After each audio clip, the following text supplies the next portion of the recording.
ইমাম মালিক রহমাতুল্লাহি আলাই কত বড় আশিকে রাসূল ছিলেন। ইমাম মালিক রহমাতুল্লাহি আলাই মদিনাতে সারা জীবন কাটায়া দিছে। মদিনার অলিতে গলিতে যখন তরমুজের খোসা পড়ে থাকতো, ইমাম মালিক রহমাতুল্লাহি আলাই টুকায়া টুকায়া বাড়িতে নিয়ে বিবি সাহেবকে বলতো, এই তরমুজের খোসাগুলো তুমি ভর্তা বানাও, আমি খাইব। সাথীরা জিজ্ঞাসা করতো, ও ইমাম মালিক, আপনার তো সামর্থ্য আছে তরমুজ কিনার, কিন্তু এরপরেও তরমুজ না কিনে আপনি তরমুজের খোসা কি জন্য খান? এবার ইমাম মালিক রহমাতুল্লাহি আলাই বলে, এই মদিনার অলিতে গলিতে আমার নবী রাহমাতুল লিল আলামিন হযরতে মুহাম্মদুর রাসূলুল্লাহ সাল্লাল্লাহু আলাইহি ওয়াসাল্লাম চলাফেরা করছে। মদিনার অলিতে গলিতে প্রত্যেকটা দুলাবালিতে আমার নবীর স্পর্শ লেগে আছে। চিল্লায়া বলেন না সুবহানাল্লাহ। এজন্য আমি তরমুজের খোসা খাই আমার নবীজির শানে। শুধু তাই না, ইমাম মালিক রহমাতুল্লাহি আলাইহি একদিন এরকম ভাবে হাদিসের দর্শ দিচ্ছে, এমন সময় একটা বিচ্ছু ইমাম মালিক রহমাতুল্লাহি আলাইহির পিঠের মাঝে কামড় দিল। একের পর একটা কামড় দিতে দিতে সমস্ত পিঠ জাজরা করে দিছে। ইমাম মালিক রহমাতুল্লাহি আলাইহি এরপরেও একটা ছাত্রকে ডেকে বলেন না যে আমার পিঠের মাঝে দেখো কি জানি কামড়াইতাছে। এমন সময় ইমাম মালিক রহমাতুল্লাহি আলাইহির চেহারাটা নীল বর্ণের হয়ে গেছে। ছাত্ররা ক্লাস শেষ হওয়ার পরে একজন ছাত্রকে ডেকে এনে বলল, বাজান দেখো তো আমার পিঠের মাঝে কি হয়েছে। দেখে যে একটা বিচ্ছু কামড়াইতে কামড়াইতে সমস্ত পিঠ জাজরা করে দিছে। ছাত্র বলল, হুজুর আমরা আগেই বুঝতে পারছি আপনার কোনো একটা কিছু হয়েছে, কারণ আপনার চেহারাটা নীল বর্ণের হয়ে গেছে, আমাদেরকে আগেই জানাইতে পারতেন।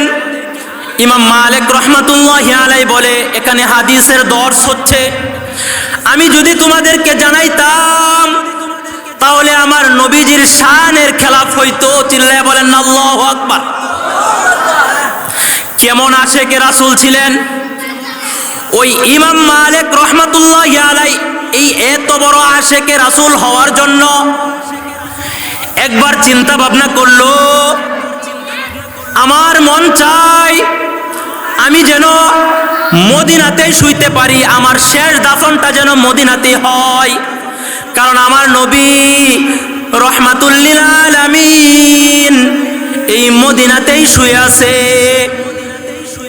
এই চিন্তা করতে করতে একবার তার মনের মাঝে আসলো, আরে যদি আমি শেষবারের মতো মক্কা শরীফ সফর করতে পারতাম, হজ করতে পারতাম, কিন্তু আমি তো এই ভয়ে যাই না, যদি মক্কা শরীফের মাঝে আমার মৃত্যু হয়ে যায় তাহলে তো আমার কাফন দাফন সেখানে হবে, আমি রাসূল সাল্লাল্লাহু আলাইহি ওয়াসাল্লামের রওজার পাশে আমি শুইতে পারবো না। কেমন আশিকে রাসূল ছিলেন। এই ভয়ে ইমাম মালিক রহমাতুল্লাহি আলাইহি মদিনা ছেড়ে কোথাও যায় না। এই চিন্তা করতে করতে একদিন রাত্রে বেলা ঘুমায়া রইছে। আল্লাহর রাসূল সাল্লাল্লাহু আলাইহি ওয়াসাল্লাম হঠাৎ করে ইমাম মালিক রহমাতুল্লাহি আলাইহির পাশে এসে বসছে। বলেন না সুবহানাল্লাহ। ইমাম মালিক রহমাতুল্লাহি আলাইহির কাছে এসে বসে অনেকক্ষণ কথোপকথন করেছে। কথোপকথন করার পরে ইমাম মালিক রহমাতুল্লাহি আলাইহি এক সময় জিজ্ঞাসা করে, ও নবীজি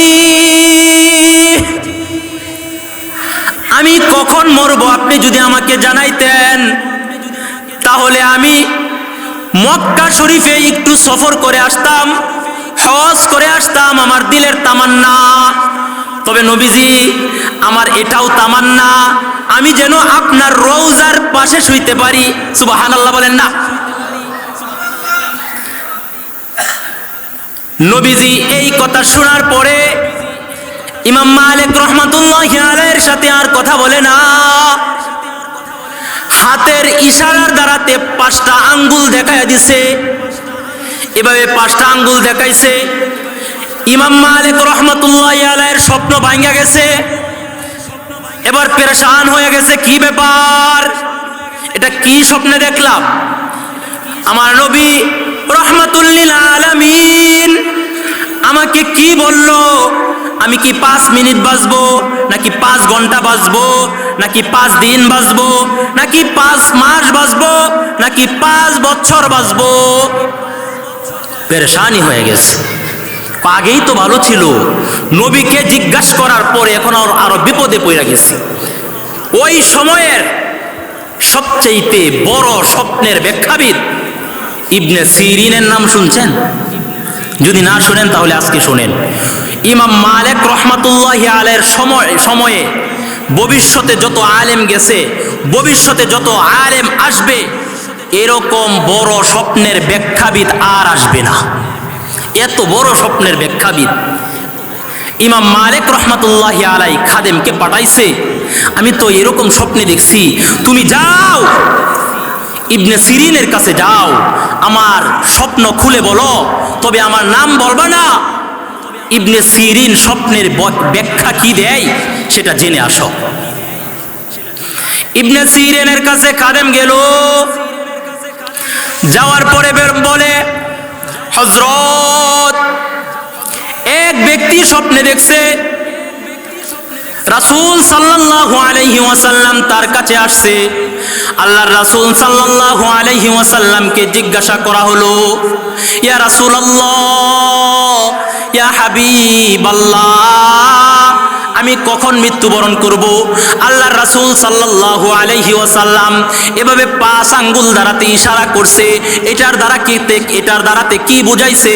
ও ইবনে সিরিন, আপনি আমাকে এই স্বপ্নের ব্যাখ্যা বইলা দেন। ইবনে সিরিন রাহমাতুল্লাহি আলাইহি বলে, না না না, এই স্বপ্নের ব্যাখ্যা বলা যাবে না। এই স্বপ্নের ব্যাখ্যা তখনই বলা যাবে যখন এই স্বপ্ন যে দেখছে তার নাম যখন বলবা। খাদেম বলে, ইবনে সিরিন, এই স্বপ্নের ব্যাখ্যা, এই স্বপ্ন যিনি দেখছে উনি আমাকে নিষেধ করছে এই স্বপ্ন যে দেখছে তার নাম বলতে। ইবনে সিরিন রাহমাতুল্লাহি আলাইহি বলে, তাহলে স্বপ্নের ব্যাখ্যাও বলা যাবে না। খাদেম আবার দৌড় দিয়া ইমাম মালিক রাহমাতুল্লাহি আলাইহির কাছে গেছে। ইমাম মালিক রাহমাতুল্লাহি আলাইহিকে গিয়ে বলল, ইবনে সিরিন রাহমাতুল্লাহি আলাইহি স্বপ্নের ব্যাখ্যা বলে না, যতক্ষণ পর্যন্ত যিনি স্বপ্ন দেখছে, যতক্ষণ পর্যন্ত তার নাম তার কাছে না বলবো, ততক্ষণ পর্যন্ত ইবনে সিরিন বলবে না। খাদেম এবার ইমাম মালিক রাহমাতুল্লাহি আলাইহি চিন্তা করলো, এই স্বপ্নের ব্যাখ্যা আমার জানতেই হবে। ইবনে সিরিনের কাছে নিজেই চলে গেছে। গেইটের মাঝে যখন টুক্কা দিল ইবনে সিরিন রাহমাতুল্লাহি আলাইহি, ইমাম মালিক রাহমাতুল্লাহি আলাইহিকে দেখে হতভম্ব হয়ে গেছে। বলে যে, হুজুর, আপনার মতো যুগ শ্রেষ্ঠ আলেম আমার গরিবের দরজার মাঝে এসে টুকা দিলেন, আমার তো রহমতের দরজা খুলে গেছে। যে যাকে চিনে তাকে কদর করতে জানে, কথা বলেন। যে যাকে চিনে না, কদর করতে জানে না। যে যেই জিনিস চিনে দাম দিয়ে হইলেও কিনে, যে যেই জিনিস চিনে না মাগনা দিলেও কিনে না। কথা কয় না? আপনি যদি একটা খারাপ জিনিস মনে করেন, নিবেন, মনে করবে এটা নিলে আবার কি জানি বিপদে পড়া যায়, আল্লাহই জানে। ইবনে সিরিন রাহমাতুল্লাহি আলাইহি ইমাম মালিককে চিনে ফেলছে। ইমাম মালিক তো যুগশ্রেষ্ঠ আলেম, এই যুগের সবচাইতে বড় আলেম ইমাম মালিক। এবার ইমাম মালিক রহমাতুল্লাহি আলাইহি ইবনে সিরিনকে বলল, হযরত আগে এই স্বপ্নের ব্যাখ্যা বলেন, এই স্বপ্নটা আমি নিজে দেখছি। ইমাম ইবনে সিরিন রহমাতুল্লাহি আলাইহি বলে, আমি আগেই বুঝতে পারছি এই যুগের সবচাইতে বড় আলেম ছাড়া এই স্বপ্ন কেউ দেখতে পারে না। কারণ এই স্বপ্নটা হলো ইলমি স্বপ্ন, ইলম বুঝা লাগবে, তাফসীর বুঝা লাগবে। সবচাইতে বড় আলেম ছাড়া এই স্বপ্ন দেখতে পারে না। এই স্বপ্নের ব্যাখ্যা হলো আল্লাহর রাসূল সাল্লাল্লাহু আলাইহি ওয়াসাল্লাম কুরআনুল কারীমের সূরা লুকমানের শেষ আয়াতের দিকে ইঙ্গিত করছে। আল্লাহ পাক রব্বুল আলামিন বলে, ইন্নাল্লাহা ইনদাহু ইলমুস সাআহ। ইবনে সিরিন রহমাতুল্লাহি আলাইহি বলে, পাঁচটা আঙ্গুলের দ্বারাতে এক নম্বর হলো আল্লাহ তাআলা বলে কিয়ামত কখন হবে, কিয়ামত কিভাবে হবে, কখন হবে, এটা একমাত্র কে জানে। আমি আগেই বলছিলাম না, এমন পাঁচটা জিনিস আছে, এই পাঁচটা জিনিস যে হবে এটা কেউ বলতে পারবে না। পাঁচটা জিনিসের ইলম কেউ জানে না, কোনো নবী জানে না, কোনো সাহাবী জানে না, কোনো তাবেঈ জানে না, তাবে তাবেঈ জানে না, কেউ জানে না। খারাপ লাগতেছে? এক নম্বর হলো ইন্নাল্লাহা ইনদাহু ইলমুস সাআহ। কিয়ামত কখন হবে এটা কে জানে? একমাত্র আল্লাহ বলে, ইন্নাল্লাহা নিশ্চয় আমার কাছে, ইন্নাল্লাহা ইনদাহু নিশ্চয় আমার কাছে রয়েছে ইলমুস সাআহ, কিয়ামতের জ্ঞান। কিয়ামত কখন হবে জ্যোতিষীবিদরা জানে না? তারা তো জানে, জ্যোতিষী কইরা, জাদুঘররা জানে, বৈজ্ঞানিকরা জানে।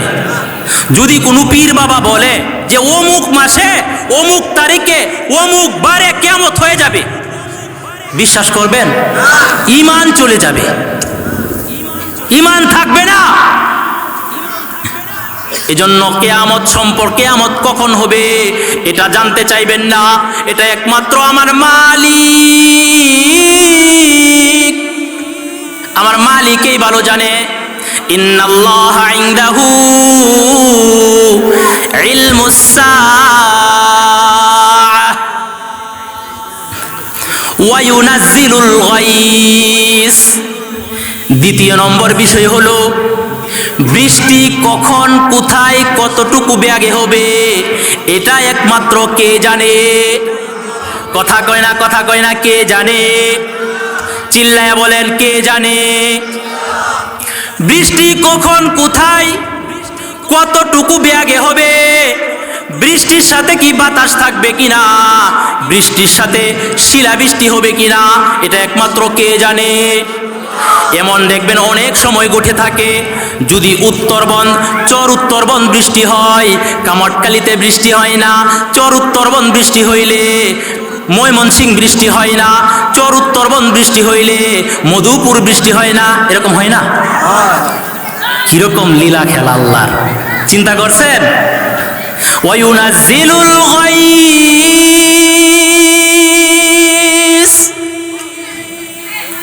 বৃষ্টি কখন, কোথায় হবে এটা একমাত্র কে জানে? আল্লাহ জানে। আবহাওয়াবিদরা তো জানে, জানে না? অনেকেই কইতেছে জানে, জানে না? জানে তো, আবহাওয়াবিদরা জানে। বলে যে অমুক দিন বৃষ্টি হতে পারে, শনিবারে বৃষ্টি হতে পারে, রবিবারে বৃষ্টি হতে পারে, বৃষ্টির সাথে হালকা শিলাবৃষ্টি হতে পারে। বলে না এরকম? বলে। তবে বলে হতে পারে। হতে পারে মানে সন্দেহজনক, হতেও পারে, নাও হতে পারে, হতেও পারে, নাও হতে পারে। যত বড় বড় জ্যোতিষীবিদ বলেন, যত বড় আবহাওয়াবিদ বলেন, যত বড় জ্ঞানী হোক না কেন, যদি বলে আগামীকালকে অর্থাৎ শনিবারে বৃষ্টি হবে, তাহলে কি হয়ে যাবে? শিরিক হবে। তাহলে কি হবে? কথা কয় না, কি হবে? এটা একমাত্র কে জানে? তৃতীয় নম্বর, ওয়ায়ুনাজ্জিলুল গায়স। আমি এই 5টা বিষয় বলে তারপরে শেষ করে দিব। ওয়ায়ালামু মা ফিল আরহাম। আমারটা মজা লাগবে না, আমি জানতাম আগে, এজন্য তাড়াতাড়ি শেষ করে দিচ্ছি। ওয়ায়ালামু মা ফিল আরহাম। মায়ের গর্ভে কি আছে এটা একমাত্র কে জানে? মায়ের গর্ভে ছেলে না মেয়ে? ওই ছেলের পা আছে না নাই? মেয়ের পা আছে না নাই? চোখ একটা অন্ধ নাকি চক্ষু ভালো, কে জানে? কি বলেন, ডাক্তাররা জানে না? জানে না? জানে না? কইতাছে জানে, কিছু জানে। ডাক্তাররা কিছু জানে। ওয়ায়ালামু মা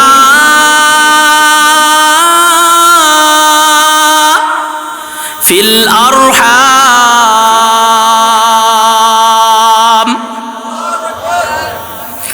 মায়ের গর্ভে কি আছে, ছেলে না মেয়ে, এটা একমাত্র আল্লাহ জানে। আরে দুনিয়ার ডাক্তাররা 6 মাস পরে ছেলেকে, 6 মাস পরে আল্লাহ পাক রব্বুল আলামিন যখন সন্তানের হাত দিয়া দে, সন্তানের পা দিয়া দে, সন্তানের চক্ষু দিয়া দে, সন্তানের মুখ দিয়া দে, সন্তানের নাক দিয়া দে, সন্তানের সব কিছু যখন দিয়া দে, তখন ডাক্তাররা তো আল্ট্রাসাউন্ড করে দেখে, নিজের চক্ষুর দ্বারাতে, মেশিনের দ্বারাতে দেখে দেখে এরপরে বলে ছেলে হবে, এরপরে বলে মেয়ে হবে, এরপরে বলে ছেলেটা একটু অসুস্থ, এরপরে বলে মেয়ের পা একটা একটু অবশ। কথা কয় না? 6 মাসের আগে কইতে পারে, 3 মাসের সময় বলতে পারে, 1 মাসের সময় বলতে পারে। আরে তোমার কত ক্ষমতা, বলো। 1 মাসের সময় বলো, 2 মাসের সময় বলো, 3 মাসের সময় বলো, 4 মাসের সময় বলো, 6 মাস পূর্বে তুমি বইলা দেও দেখি।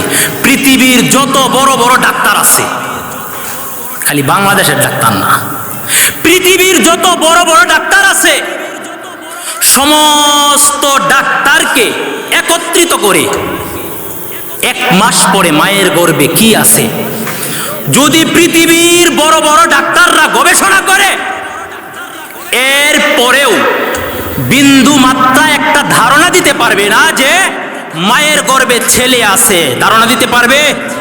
কখনো সম্ভব না। আল্লাহ নিজে কইছে, ওয়ায়ালামু মা ফিল আরহাম। মায়ের গর্ভে সন্তান আছে, ছেলে না মেয়ে, এটা আমি আল্লাহ ছাড়া দুনিয়ার কেউ জানে না। জুড়ে বলেন না ঠিক না বেটি? দুনিয়ার ডাক্তাররা দেখার পরে দেখা বলে যে সন্তান ছেলে বা বইলা দিছে মেয়ে, বইলা দিছে ছেলে বা বইলা দিছে মেয়ে, এরপরে উল্টা অন্যটা হয়ে গেছে, বইলা দিছে ছেলে হইছে মেয়ে। এরকম ঘটনা আমাদের দেশে ঘটছে কিনা? এরকম ঘটনা ঘটে নাই? এ কথা কয় না, কথা কয় না, ঘটে নাই। 3 নম্বর হলো ওয়ায়ালামু মা ফিল আরহাম। মায়ের পেটে কি আছে, ছেলে না মেয়ে, কে জানে? 4 নম্বর, ওমা তাদরি নাফসুম মাযা তাকসিবু গাদা। 2টা বিষয় শুনবেন নাকি প্রধান বক্তার আলোচনা শুনবেন? আগামীকালকে আপনি কি করবেন, কোথায় যাবেন, কি খাবেন, এটা একমাত্র কে জানে? না, আগামীকালকে তো আপনি গোশত পোলাও খুরমা খাবেন, আপনি জানেন, বা আপনি বাড়িতে এটা ব্যবস্থা করে আসছেন, এটা তো খাবেন, আপনি খেতে পারবেন? আহারে, রাত্রেবেলায় চক্ষু বন্ধ হয়ে গেলে সকাল বেলায় আপনি চক্ষু খুলতে পারবেন, এটার গ্যারান্টি কি? মানুষে বাড়ি থেকে দেখে আসছেন, মনে করেন বাড়ি থেকে আসছেন, আরে বিবি সাহেব তুমি ভাত বেড়ে রাখো, এরপরে আমি ওয়াজ নসিহত শুনে এসে এরপরে আমি গোশত দিয়ে খাবো।